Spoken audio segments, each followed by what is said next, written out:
দর্শন হোক ভাই, দর্শক পুরো কানায় কানায় ভরপুর।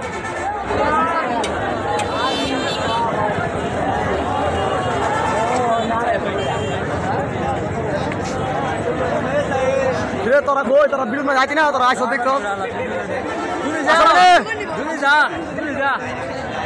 আমার বাজান, আমার হালা দেখেন দর্শক, হাজার হাজার দর্শক।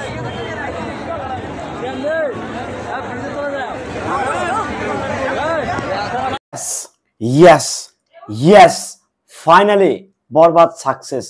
একদিনের রিপোর্টে অর্থাৎ ওপেনিং ডের যত রেকর্ড আছে সকল রেকর্ডকে ছিন্ন বিচ্ছিন্ন করে দিয়ে একদম তুলাধুনা করে দিয়ে রেকর্ড ব্রেকিং সেলে নাম্বার 1 পজিশনে একদিনেই চলে গেল মেগাস্টার শাকিব খানের বরবাদ। বলছি শাকিব খানের তুফান দরদের পর সবচেয়ে বেশি ওপেনিং সেল পেল মেগাস্টার শাকিব খানের বরবাদ। ঈদের দিনেই বরবাদ ব্লকবাস্টার। হ্যালো এভরিওয়ান, আসসালামু আলাইকুম। শিমুল আছি আপনাদের সঙ্গে। কেমন আছেন সবাই? আশা করি সবাই খুব ভালো আছেন। ঈদ মোবারক। অনেক ওকিন্নি ফকিনির পোলাপান এখন কেউ বলছে আমরা টাকা খাই এগুলো কথা বলতেছি, তো করে বলতে চাই সিনেপ্লেক্স গুলোতে খবর নেই, সিঙ্গেল গুলোতে খবর নেই কি অবস্থা আসলে চলতেছে বরবাদের। এখন আসি, ঈদের দিন মূলত সিনেমা মানুষ অত একটা দেখে না। কেন দেখে না আমি একটু ভাগায় বলছি। রমজান মাস, খুবই সবাই আত্মীয় বিভিন্ন মাসে দাওয়াত থাকে, দাওয়াত খেতে যায়, বাট তারপরেও মানে এই সেলটা, মানে আজকের যে সেলটা রীতিমতো সবাইকে অবাক করে দিয়েছে। বরবাদের আজকের যে সেলটা, এটা শাকিব খানের তুফান দরদকে ছাড়িয়ে, শুধু ছাড়ায় নাই, কয়েক গুণ এগিয়ে গেছে। শাকিব খানের তুফান যদি একদিনে বেশি 1 কোটি টাকা, সেটা আজকে দরদ মোটামুটি বরবাদ, সরি টু সে, বরবাদ একদিনে 3 কোটি টাকার উপরে বিক্রি করে ফেলছে। তার মানে বুঝতে পারতেছেন ব্যাপারটা আসলে কোথায় গেছে।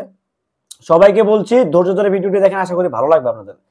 দেখেন, শাকিব খানই যে একটা একমাত্র নায়ক যে হচ্ছে রেকর্ড ভাঙবে, রেকর্ড গড়বে, বাট এরকম ভাবে যে রেকর্ড গড়ে দিবে আর ভেঙে দিবে, এটা আসলে আমি নিজেও ভাবতে পারি নাই। কারণ যাই হোক, ঈদের দিন বুঝতেই পারছেন, বাট যে সেল মানে রেকর্ড, এটা তো আসলে ভাই আনবিলিভেবল।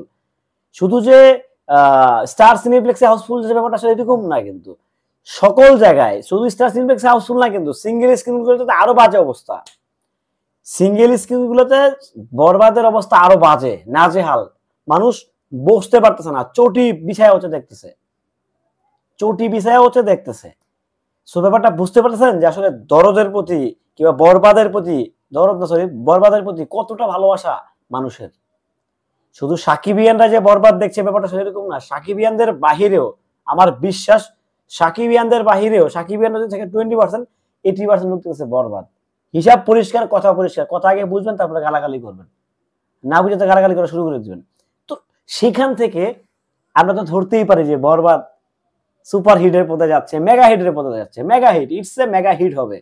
কারণ দর্শকের যে অপিনিয়ন, যে রিপোর্ট, এটা তো পরিষ্কার ব্যাপারটা যে আসলে কোন দিকে যাচ্ছে বরবাদ। হিসাবটা পরিষ্কার, নতুন ভাবে আসলে বোঝানোর কিছু নাই। এটা জাস্ট বুঝে নেন যে বাংলা সিনেমার ইতিহাসে আরো একটি টর্নেডো হতে যাচ্ছে। বাংলা সিনেমার ইতিহাসে নতুন একটি মাইল ফলক করতে যাচ্ছে মেগাস্টার শাকিব খানের বরবাদ। মেহেদী হাসান হৃদয় ভাই, আমাদের শাহরিন আপু, এবং কি হচ্ছে আমাদের দুলা ভাই যিনি আছেন, আমি ওনাকে দুলা ভাই একদম ডিরেক্ট বলে দিয়েছি ওখানে গিয়ে ওনার অফিসে। তো ওনারা আসলে নতুন একটি স্বপ্ন নিয়ে ইন্ডাস্ট্রিতে আসছে। এটা খুব পরিষ্কার যে ওনারা যে স্বপ্ন নিয়ে আসছে সেই স্বপ্ন খুব শীঘ্রই বাস্তবায়ন হতে যাচ্ছে। কারণ বাংলাদেশে যে পরিমাণ সেল, বাংলাদেশে যে পরিমাণ পজিটিভ রিপোর্ট, সেটা দেখে কিন্তু প্রবাসী যে বাংলাদেশিগুলো আছে তারা বরবাদ দেখার জন্য মুখিয়ে আছে। কথা কি বুঝতে পারছেন? বাংলাদেশের যে রিপোর্টটা আসে সব পজিটিভ, অলওয়েজ পজিটিভ। নেগেটিভ কোনো রিপোর্ট কিন্তু এখনো আসছে না, এখনো কিন্তু আসছে না। তো সেই জায়গা থেকে আমরা ধরতে পারি যে প্রবাসীরা তো সব সাকিবিয়ান না, প্রবাসীরা অনেক আছে যারা শাকিব খানকে পছন্দ করে না, সিরিয়াসলি বলতেছি। তারাও কিন্তু এখন শাকিব খানের সিনেমা দেখে, কারণ শাকিব খানের অভিনয়, শাকিব খানের অনেক কিছু অনেক বেশি ইমপ্রুভ হয়ে গেছে।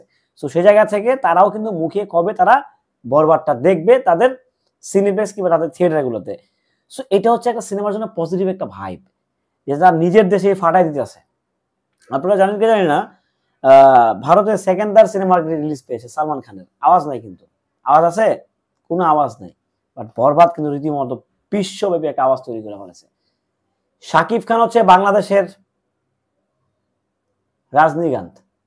কারণ কি, এই একটা লোকের উপরে হচ্ছে ইন্ডাস্ট্রিটা দাঁড়ায়, এই একটা লোকের উপরে ইন্ডাস্ট্রিটা একদম একদম ফুল লেভেলে ভর করে আছে, যে যার উপরে আসলে আর কোনো নায়ক নাই, যে একাই হচ্ছে ইন্ডাস্ট্রিকে ক্যারি করতেছে। এটা আমরা মানি বা না মানি, এটা হয়তো আমাদের ব্যর্থতা না মানলে, বাট সত্যি কথা হচ্ছে এই যে ইন্ডাস্ট্রিকে ক্যারি করতেছে মেগাস্টার শাকিব খান, এটা বাস্তব কথা। এখন সাকিবিয়ানদের যারা আছে, সাকিবিয়ানদের বাইরে তারা মানবেন, আমরা মানবো। তো আশা করছি এই যে সেল রিপোর্টটা, এটা ধারাবাহিক থাকবে, ধারাবাহিক থাকবে। এই ধারাবাহিক সেল রিপোর্ট থাকলে কি হবে, প্রডিউসারের মুখে অটোমেটিক হাসি ফুটে যাবে। সো যাই হোক, এটা ছিল আমার ব্যক্তিগত অপিনিয়ন, ব্যক্তিগত মতামত, যে বাংলা সিনেমার আসলে অনেক বেশি উন্নত হচ্ছে, বাংলা সিনেমা অনেক বেশি ডেভেলপ হচ্ছে, বাংলা সিনেমা অনেক বেশি এগিয়ে যাচ্ছে। এটা আমরা যারা বাংলা সিনেমা দেখি কিংবা বাংলা সিনেমা নিয়ে কথা বলি, আমাদের জন্য অনেক কমফোর্টেবল হচ্ছে এবং অনেক ফ্লেক্সিবল হচ্ছে, যে আমরা আসলে সিনেমা নিয়ে কথা বলতে পারতেছি। এখন সিনেমা শুধু একটা শ্রেণী সীমাবদ্ধ নয়, সিনেমা যে এখন মানে লোয়ার ক্লাস থেকে মিডল ক্লাস, আপার ক্লাস, মানে হাই ক্লাস, মানে ক্যাটাগরি মানুষগুলো সিনেমা দেখে, এটার প্রমাণ কিন্তু আজকে আমরা বুঝে গেলাম বরবাদেও। আমরা প্রিয়তমাতেও বুঝেছি, রাজকুমারেও বুঝেছি, তুফানেও বুঝেছি, এই যে আবার বরবাদে বুঝলাম। আমরা বোঝা শুরু করেছি লিডার আমি বাংলাদেশ, তবু ভাই লিডার আমি বাংলাদেশ দিয়ে। তো আমরা আশা করছি এই ধারাবাহিকতা যদি অব্যাহত থাকে, আর যারা আসছেন প্রযোজনা প্রতিষ্ঠান রিয়েল এনার্জি প্রোডাকশন, যদি, কারণ ওনারা, আমার যেটা মনে হচ্ছে সিনেমাটা দেখে, যে ওনারা professional producer. As a professional producer হলে হয় কি, যে একজন ডিরেক্টর যদি বলে যে আমার এখানে এই অ্যারেঞ্জমেন্টটা লাগবে, প্রডিউসারটা দিয়ে দিবে, ঠিক আছে, আপনার যদি এখানে লাগে আপনি নেন। বাট কিছু ছেঁচড়া প্রডিউসার থাকে, কি দরকার ভাই, এটা শেষ করে দেন। আমার একজন ভাই আছে মিডিয়াতে, সিনেমাতে কাজ করে, জাহিদ ভাই, আমি না বলি ইয়াটা, জাহিদ ভাইয়ের রোলটা খুব অল্প, খুব সামান্য একটা রোল, বাট হচ্ছে ওনাকে যেই অ্যারেঞ্জমেন্টটা দেওয়া হয়েছে, জাহিদ ভাইকে যে অ্যারেঞ্জমেন্টটা দেওয়া হয়, সেই অ্যারেঞ্জমেন্টটা বাংলা সিনেমার ইতিহাসে আমি জানি না কোনো সিনেমাতে আছে কিনা, বরবাদ তো ফরের সাবজেক্ট, অন্য কোনো সিনেমাতে সেই অ্যারেঞ্জমেন্টটা দেওয়া হয়েছে কিনা, শাকিব খানের সিনেমা ব্যতীত। শাকিব খান তো আলাদা জিনিস। তো এই যে একটা প্রফেশনাল প্রডিউসার, প্রফেশনালিজম কিন্তু বোঝা যাচ্ছে যে ওনারা আসলে সিনেমা ইন্ডাস্ট্রি কাজ করতে আসছে, ইন্ডাস্ট্রি নিয়ে ওনারা ভাবতে শিখছেন, ওনারা ভাবতে আসেন।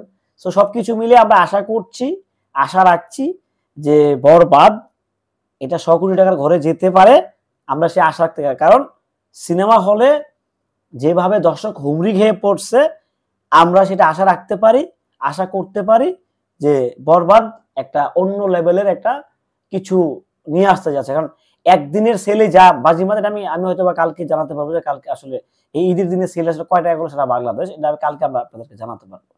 তো একদিনের সেলেই যে মানে রেকর্ডটা গড়ে দিয়েছে, সো এটা আসলে মানে চারটিখানি কথা না ভাই, এটা অনেক বড় অ্যাচিভমেন্ট। কারণ আমরা জানি যে দেশের অবস্থা ভালো না, তারপরে সবকিছুকে পাশ কাটিয়ে যে একটা নতুন রেকর্ড, নতুন মাইলফলক, এটা বাংলা সিনেমার জন্য সবুজ সংকেত। কারণ বাংলা সিনেমা এগিয়ে যাচ্ছে, বাংলা সিনেমা অনেক বেশি ইমপ্রুভ হচ্ছে। সবাইকে বলছি বরবাদ দেখেন, বরবাদের পাশাপাশি অন্তরাত্মাও দেখেন, দাগিও দেখেন, যা ভাল লাগে, যেটা ভাল লাগে দেখেন, বাংলা সিনেমাকে বাঁচান। সিনেমা বাঁচলে ভাই অনেক কিছু বেঁচে যাবে, বিশ্বাস করেন। তো সেই জায়গা থেকে বলবো, দলে বলে অবশ্যই বরবাদ দেখবেন, কারণ বরবাদ মেগাস্টার শাকিব খানের সিনেমা, বরবাদ আমাদের আবেগের জায়গার নাম। সো ভালো থাকবেন, সুস্থ থাকবেন। ভিডিওটি কেমন ছিল কমেন্টস করে জানিয়ে যাবেন। আল্লাহ হাফেজ।